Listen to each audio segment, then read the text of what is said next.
There is a capital city on Earth, built almost entirely from white marble. Most of it stands empty. This is Turkmenistan, one of the least visited, least photographed countries on the planet.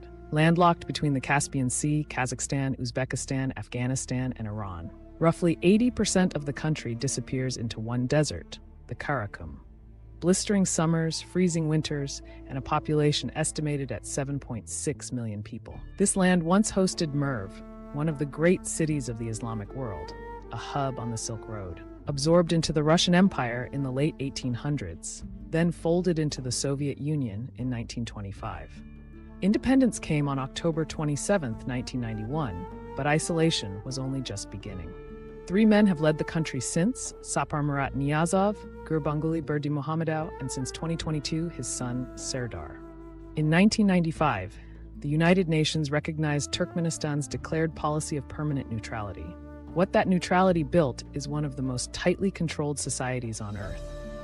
To understand it, we start where the government wants you to look first: the capital. Ashgabat holds a Guinness World Record, the highest concentration of white marble buildings anywhere on Earth. Over 540 structures, more than 4.5 million cubic meters of stone, and yet the streets are often nearly empty. A city built for a population that isn't quite there yet. Inside one building sits the world's largest indoor Ferris wheel, Guinness certified.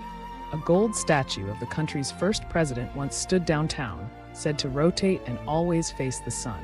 It was relocated to the outskirts of the city in 2010, and it stopped rotating. Look closely at the traffic here, and you'll notice something else. Almost every car is white, silver, or gold. Since around 2018, dark-colored vehicles have reportedly been informally discouraged in the capital, enforced less by written law than by unwritten expectation. Cleanliness codes are taken seriously too, especially around state visits and holidays. Even the national dog breed, the Alibi, has its own golden monument here. But no animal is more sacred to Turkmen identity than the Akal Teke horse, sometimes called the Golden Horse for its metallic sheen. The Marble City is the government's showcase, but the real story of this country lies out past its edges, in the desert. Deep in the Karakum Desert burns one of the strangest sights on the planet. Locals call it the Door to Hell, a crater roughly 70 meters wide glowing for decades. The popular story says Soviet engineers accidentally drilled into a gas cavern here in 1971 and set it alight, expecting it to burn out in days. But that date is disputed.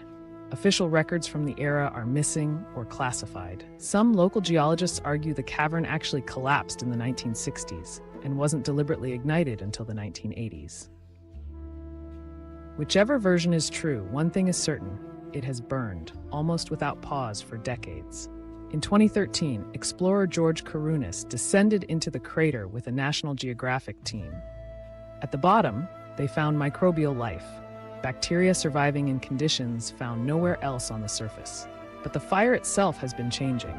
Satellite monitoring shows it has weakened by more than 75% over the last 3 years. Turkmengas, the state energy company, has been drilling extraction wells around the crater to siphon off the gas feeding it. As of early 2026, engineers have proposed a new well nearby, aiming to redirect the underground pressure entirely. This isn't a finished story. The fire hasn't been extinguished.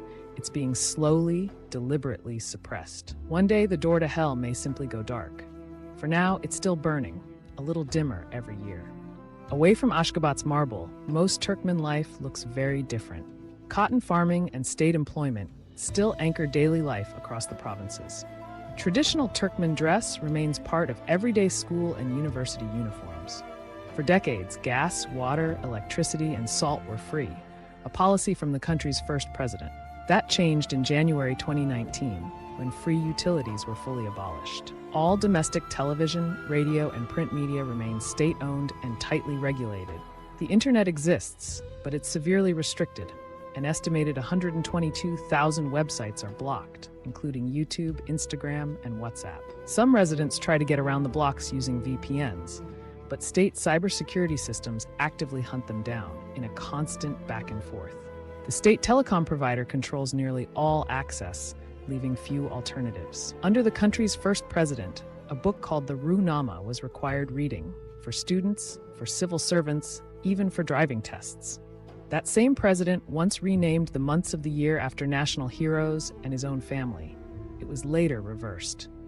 Some traditions are lighter. Every second Sunday of August, the country celebrates Melon Day, a national holiday for its beloved fruit. It's a place where state control and everyday life sit side by side, sometimes uneasily. For outsiders, getting in at all is its own challenge. Foreign visitors need a formal letter of invitation just to apply for a visa. Once inside, tourists are required to travel with a certified state guide at essentially all times. How many tourists actually visit each year isn't clear. Travel industry estimates suggest a small number, but there's no verified government figure. A new electronic visa system has reportedly been planned for 2026, which could make entry somewhat easier. It's worth noting, this restriction applies to foreigners.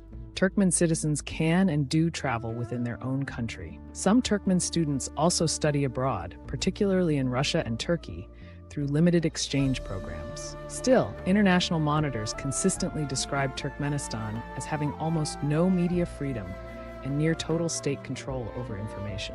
The government's position is different, that these controls protect regional stability and social security. Human Rights Watch has documented cases of enforced disappearance, restricted freedom of movement, and other serious concerns. The UN's Committee on the Elimination of Discrimination Against Women has raised its own concerns about practices affecting schoolgirls. However you frame it, the door into this country, like the one in its desert, opens only a crack. So what is Turkmenistan really?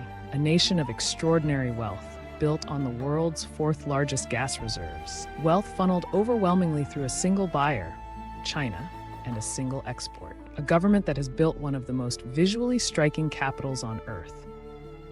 And a landscape where even a 50-year-old fire is now deliberately being put out.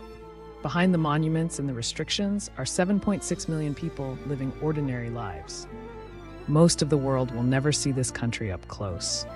It remains one of the last places on Earth still mostly hidden in plain sight.